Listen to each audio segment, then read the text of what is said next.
ಭಾರತ ತಲುಪಿದ ಇಸ್ರೇಲ್ನಲ್ಲಿದ್ದಂಥ ಕನ್ನಡಿಗರು ಈಗಾಗಲೇ ಮುಂಬೈ ಏರ್ಪೋರ್ಟನ್ನು ತಲುಪಿದ್ದಾರೆ ಕನ್ನಡಿಗರು ಅನ್ನೋದು ಗೊತ್ತಾಗ್ತಾ ಇದೆ. ಮುಂಬೈಗೆ ಬಂದಿಳಿದಿರುವ ಬಿ ಪ್ಯಾಕ್ ಟೀಮ್ ಕುವೈತ್ನಿಂದ ಮುಂಬೈಗೆ ಬರಬೇಕಿದ್ದ ವಿಮಾನ ತಡವಾದ ಕಾರಣ ಮುಂಬೈನಿಂದ ಬೆಂಗಳೂರಿಗೆ ಬರಬೇಕಾದ ವಿಮಾನ ಮಿಸ್ ಆಗಿದೆ. ಬೇರೆ ವಿಮಾನದಲ್ಲಿ ಬೆಂಗಳೂರಿಗೆ ಬರಲಿದ್ದಾರೆ ಕನ್ನಡಿಗರು ಅನ್ನೋದು ಗೊತ್ತಾಗ್ತಾ ಇದೆ. ಈಗಾಗಲೇ ಮುಂಬೈ ಏರ್ಪೋರ್ಟ್ನಲ್ಲಿದ್ದಾರೆ ಕನ್ನಡಿಗರು. ಮುಂಬೈಗೆ ಬಿ ಪ್ಯಾಕ್ ಟೀಮ್ ಬಂದು ಇಳಿದಿದೆ. ಕುವೈತ್ನಿಂದ ಮುಂಬೈಗೆ ಬರಬೇಕಿದ್ದ ವಿಮಾನ ತಡವಾದ ಕಾರಣ ಮುಂಬೈನಿಂದ ಬೆಂಗಳೂರಿಗೆ ಬರಬೇಕಾದ ವಿಮಾನ ಮಿಸ್ ಆಗಿದೆ. ಬೇರೆ ವಿಮಾನದಲ್ಲಿ ಬೆಂಗಳೂರಿಗೆ ಬರಲಿದ್ದಾರೆ ಕನ್ನಡಿಗರು ಅನ್ನೋದು ಗೊತ್ತಾಗ್ತಾ ಇರುವಂಥ ವಿಚಾರ. ಮಧ್ಯಾಹ್ನ 3:20 ಮುಂಬೈನಿಂದ ಕನ್ನಡಿಗರು ಬೆಂಗಳೂರಿನತ್ತ ಹೊರಡಲಿದ್ದಾರೆ. ಸಂಜೆ 5 ಗಂಟೆಗೆ ಬೆಂಗಳೂರು ತಲುಪಲಿದ್ದಾರೆ ಕನ್ನಡಿಗರು ಅನ್ನೋದು ಗೊತ್ತಾಗ್ತಾ ಇದೆ. ಇಸ್ರೇಲ್ನಲ್ಲಿದ್ದಂಥ ಕನ್ನಡಿಗರು ಭಾರತವನ್ನ ತಲುಪಿದ್ದಾರೆ. ಈಗಾಗಲೇ ಮುಂಬೈ ಏರ್ಪೋರ್ಟ್ ಅನ್ನ ತಲುಪಿದ್ದಾರೆ ಕನ್ನಡಿಗರು ಅನ್ನೋದು ಗೊತ್ತಾಗ್ತಾ ಇದೆ. ಮುಂಬೈಗೆ ಬಿ ಪ್ಯಾಕ್ ಟೀಮ್ ಬಂದಿರೋದು. ಈ ಯುದ್ಧ ನಡೀತಾ ಇದೆ ಅಂತ ಅಂದ್ರೆ ಆ ದೇಶದಲ್ಲಿ ಇರುವಂಥ ಕೆಲಸಕ್ಕೆ ಹೋಗಿದಾರೋ ಅಥವಾ ಪ್ರವಾಸಕ್ಕೆ ಹೋಗಿದಾರೋ ಇನ್ನೇನು ಕಾರಣಕ್ಕೆ ಹೋಗಿದಾರೋ ಗೊತ್ತಿಲ್ಲ. ಕನ್ನಡಿಗರು ಅವರನ್ನ ಕರ್ಕೊಂಡು ಬರಬೇಕಾದಂಥ ಜವಾಬ್ದಾರಿ ಕನ್ನಡಿಗರು ಮಾತ್ರ ಅಲ್ಲ, ನಮ್ಮ ದೇಶದ ಜನ ಅವರನ್ನ ಕರ್ಕೊಂಡು ಬರಬೇಕಾದಂಥ ಜವಾಬ್ದಾರಿ ಕೇಂದ್ರ ಸರ್ಕಾರದ್ದು. ಆ ಕೆಲಸವನ್ನು ಈಗ ಮಾಡಲಾಗಿದೆ. ಈಗಾಗಲೇ ನಮ್ಮ ಕನ್ನಡಿಗರು ಇಸ್ರೇಲ್ನಲ್ಲಿ ಇದ್ದಂಥ ನಮ್ಮ ಕನ್ನಡಿಗರು ಮುಂಬೈಗೆ ಬಂದಾಗಿದೆ. ಎಸ್, ನಿಮಗೆ ಫೋಟೋದಲ್ಲಿ ನಾವು ತೋರಿಸ್ತಾ ಇದ್ದೀವಿ. ಇದರಲ್ಲಿ ಒಂದಿಷ್ಟು ಜನರನ್ನು ನಾವು ಕಂಡುಹಿಡಿಬೋದು. ನಟರಾಜ್ ಗೌಡರು, ಇವರು ಕಾಂಗ್ರೆಸ್ನ ವಕ್ತಾರ, ಇವರು ಕೂಡ ಅಲ್ಲಿ ಹೋಗಿದ್ರು. ಇವರ ಒಂದು ಟೀಮ್ ಹೋಗಿತ್ತು ಇಸ್ರೇಲ್ಗೆ, ಈಗ ವಾಪಸ್ ಬಂದಿದ್ದಾರೆ. ಆ ಫೋಟೋದಲ್ಲಿ ನಿಮಗೆ ತೋರಿಸ್ತಾ ಇದ್ದೀವಿ. ಸೊ ಈಗ ಬಿ ಪ್ಯಾಕ್ ಟೀಮ್ ವಾಪಸ್ ಆಗಿರುವಂಥ ಫೋಟೋವನ್ನು ನಿಮಗೆ ತೋರಿಸ್ತಾ ಇದ್ದೀವಿ ನಾವು. ಮುಂಬೈನ ಏರ್ಪೋರ್ಟ್ನಲ್ಲಿ ಇದಾರೀಗ. ಇವರೆಲ್ಲ ಇಸ್ರೇಲ್ನಲ್ಲಿದ್ದರು. ಇಸ್ರೇಲ್ ಮತ್ತು ಇರಾನ್ ನಡುವೆ ನಡೀತಾ ಇರುವಂಥ ಯುದ್ಧ ಏನಿದೆಯಲ್ಲ, ಹೇಗಾದರೂ ಮಾಡಿ ಹೊರಗಡೆ ಕರ್ಕೊಂಡ್ಬರಬೇಕಾಗಿತ್ತು ಅಥವಾ ಇವರನ್ನು ನಮ್ಮ ದೇಶಕ್ಕೆ ಕರ್ಕೊಂಡು ಆಗಿತ್ತು. ಆ ಕೆಲಸವನ್ನು ಕೇಂದ್ರ ಸರ್ಕಾರ ಅಚ್ಚುಕಟ್ಟಾಗಿ ಮಾಡಿದೆ. ಈಗ ಇವರೆಲ್ಲ ವಾಪಸ್ ಬಂದಿದ್ದಾರೆ.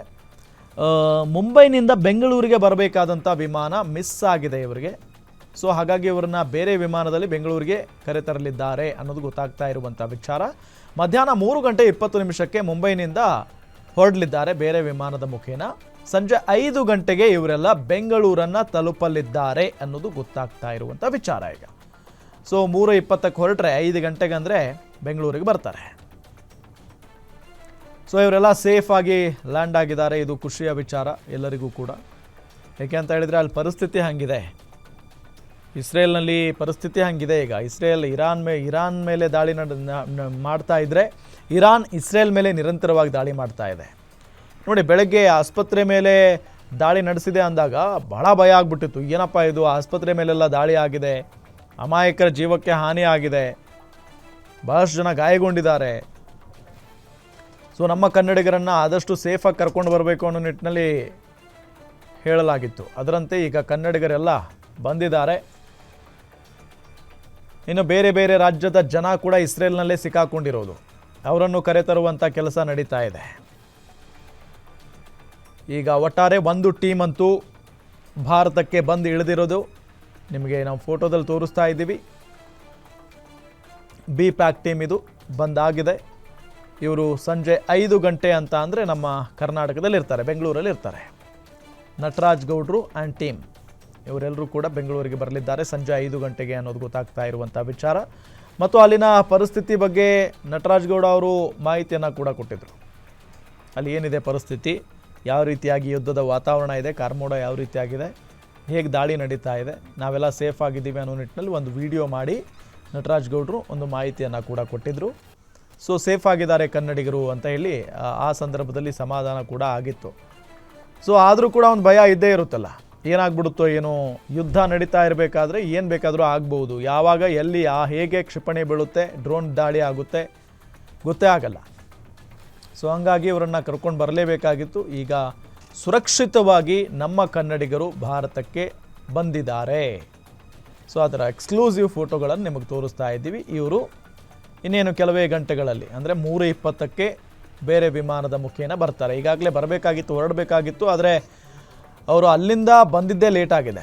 ಆ ವಿಮಾನ ಲೇಟಾಗಿ ಬಂದಿದೆ. ಹಾಗಾಗಿನೇ ಈಗ ಬೇರೆ ವಿಮಾನದಲ್ಲಿ ಬರಲಿದ್ದಾರೆ, ಬೆಂಗಳೂರಿಗೆ 5 ಗಂಟೆಗೆ ತಲುಪಲಿದ್ದಾರೆ ಅನ್ನೋದು ಗೊತ್ತಾಗ್ತಾ ಇದೆ.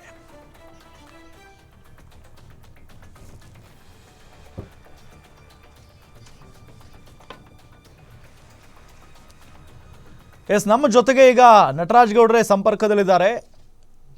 ಸರ್ ನಮಸ್ಕಾರ. ಏರ್ಪೋರ್ಟ್ ಅಲ್ಲಿ ಇದ್ದೀವಿ.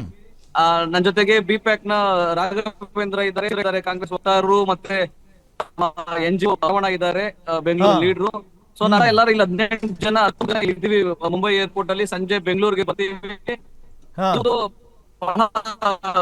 ದಿನಗಳ ಒಂದು ಆಗಿತ್ತು, ನಮಗೆ ಪ್ರವಾಸ ಆಗಿತ್ತು. ಬಟ್ ನಂತರದ 5 ದಿನಗಳಿದಾವಲ್ಲ, ಅದೊಂತ ಬಹಳ ಆತಂಕಕಾರಿ ಒಂದು ಒಂದು ಒಂದು ಅವಶ್ಯಕತೆ ಇತ್ತು ಅದರೊಳಗೆ, ಇಲ್ಲ ಅಂತ ಹೇಳ್ಬಾರ್ದು. ಬಟ್ ಆದ್ರೆ Israeli government, Israeli consulate,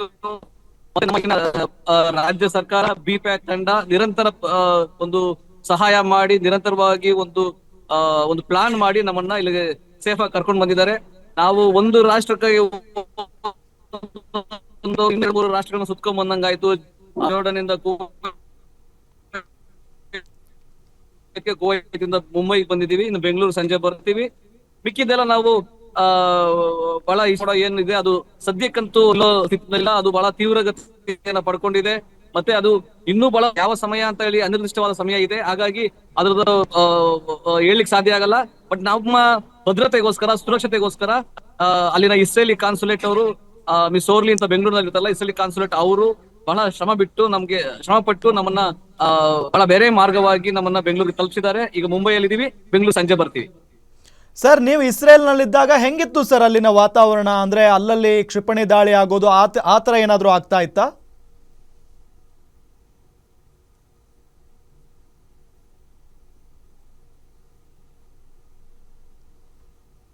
Nataraj ಗೌಡ್ರೆ, ನೀವು ಅಲ್ಲಿದ್ದಂಥ ಸಂದರ್ಭದಲ್ಲಿ ಹೆಂಗಿತ್ತು ವಾತಾವರಣ?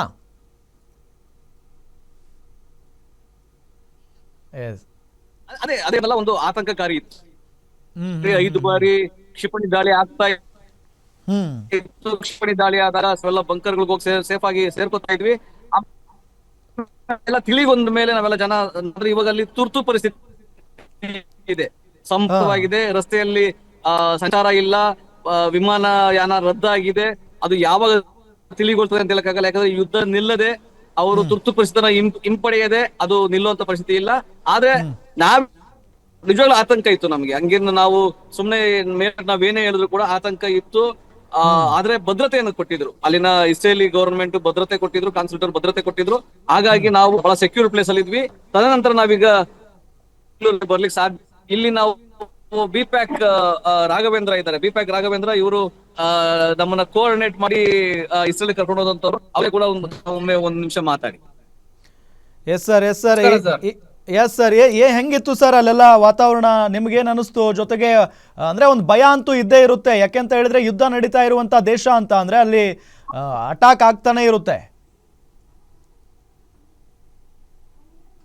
ಸೊ ಭಯ ಅಂತೂ ಇತ್ತು, ಸುಳ್ಳು ಹೇಳೋಕಿಲ್ಲ, ಭಯ ಅಂತೂ ಇತ್ತು. ಆದ್ರೆ ನಮ್ಗೆ ಏನು ಸುರಕ್ಷತೆ ಅನ್ನೋದು ತುಂಬಾ ಚೆನ್ನಾಗಿತ್ತು. ಯಾಕಂತೇಳಿದ್ರೆ ಅಲ್ಲಿಂದ ಕ್ಷಿಪಣಿ ದಾಳಿ ಆಗುತ್ತೆ ಅಂತ ಹೇಳಿದ್ರೆ 15 ನಿಮಿಷದ ಮುಂಚೆನೆ ನಮಗ್ ಗೊತ್ತಾಗ್ತಾ ಇತ್ತು. ಅಲ್ಲಿದೆ ಆದಂತ ಒಂದು ಮೊಬೈಲ್ ಆಪ್ ಇತ್ತು, ಅದನ್ನ ಡೌನ್ಲೋಡ್ ಮಾಡ್ಕೊಂಡಾಗ ಅಲ್ಲಿ ಅವರು ಏನೋ ಸೈರನ್ ಮೂಲಕ ನಮ್ಗೆ ತಿಳಿಸೋರು. ನಾವಿದ್ದೆಲ್ಲ ಐಷಾರಾಮಿ ಹೋಟೆಲ್ಗಳಲ್ಲಿ. ಆ ಐಷಾರಾಮಿ ಹೋಟೆಲ್ ಕಂಪ್ಲೀಟ್ ರೂಮ್ಗೂ ಸಹ ಸೈರನ್ ಇದ್ರಿಂದ ಬೆಳಿಗ್ಗೆ ಆದ್ರೆ ಏನು ತೊಂದರೆ ಇಲ್ಲ, ಕ್ಷಿಪಣಿ ದಾಳಿ ಆದ್ರೆ ಎಚ್ಚರಿಕೆ ಇರ್ತಿದ್ದು. ಬಹಳಷ್ಟು ಕ್ಷಿಪಣಿ ದಾಳಿಗಳು ರಾತ್ರಿ ಟೈಮ್ ನಡೀತಾ ಇತ್ತು. ಅಂದ್ರೆ ನಿಮ್ಗೆ 3 ಗಂಟೆ, 4 ಗಂಟೆ, 2 ಗಂಟೆ ರಾತ್ರಿಲೆಲ್ಲ. ಸೊ ಜನರು ಗಾಢವಾದ ನಿದ್ದೆಯಲ್ಲಿರುವಾಗ ಆ ಕ್ಷಿಪಣಿ ದಾಳಿ ನಡೀತಾ ಇರೋದ್ರಿಂದ ಆ ಸೈರನ್ಗಳ ಮೂಲಕ ಎದ್ದೊಳ್ತಿದ್ದು. ಎದ್ದಿದ ತಕ್ಷಣ ನಾವು ಬಂಕರ್ಗಳಿಗೆ ಹೋಗ್ತಿದ್ವಿ. ಅಂದ್ರೆ ಸುರಕ್ಷಿತ ಸ್ಥಳಗಳು, ಪ್ರತಿ ಲಿಫ್ಟ್ ಪಕ್ಕದಲ್ಲಿ ಒಂದು ಸುರಕ್ಷಿತ ಸ್ಥಳ ಇರುತ್ತೆ. ಅದು ಪೂರ್ತಿ ಕೆಳಗಡೆ ಇರುವ 2ನೇ ಮತ್ತೆ 3ನೇ ಮಾಡಿ, ಅಂದ್ರೆ -2, -3 ಅಲ್ಲಿ ಬಂಕರ್ಗಳು ಫೆಸಿಲಿಟೀಸ್ ಇರುತ್ತೆ. ಆ ಬಂಕರ್ಗಳು ಫೆಸಿಲಿಟಿ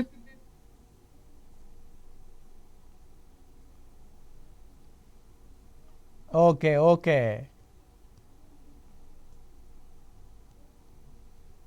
ಸರ್, ಒಟ್ಟಾರೆ ಸೇಫ್ ಆಗಿ ಲ್ಯಾಂಡ್ ಆಗಿದ್ದೀರಿ ಸರ್. ಏನ್ ಅನಿಸ್ತಿದೆ ಈಗ?